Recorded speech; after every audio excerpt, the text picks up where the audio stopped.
আপুরে ভাইয়ের আসসালামু আলাইকুম। এনে 3 বাগে আম কুড়ি লইছি, কিন্তু ফ্রিজে ডিপ করিউম। তা আম শেষ হয়ে গেলে হরে কিন্তু নামাই খাইম। তো এনে কিছু আমরা এরম গোল গোল করে টুকরা টুকরা করছি।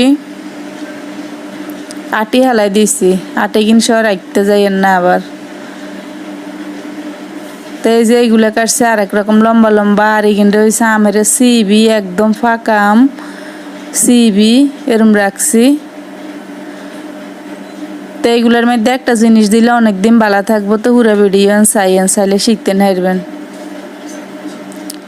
তাই সবগুলো বাড়ির মধ্যে 1 চামচ চিনি দিয়ে দিউম, 3 বাড়ির 3 চামচ দিয়ে দিউম। বেশি দিতেন যাইয়েন না। 1 চামচ একে চিনি দিই মুখটা ভালো করে লাগাই দিয়েন। আনারাও এইভাবে রাখি চাইয়েন।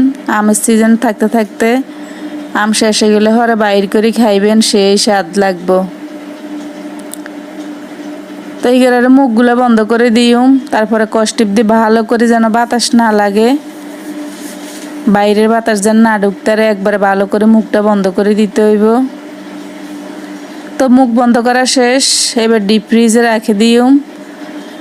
তো আজকের মতো এনে শেষ করলাম ভিডিও। ভালো লাগলে এরকম আম রাখেন আম সিজন থাকতে থাকতে। তো আজকের মতো এনে শেষ। আল্লাহ।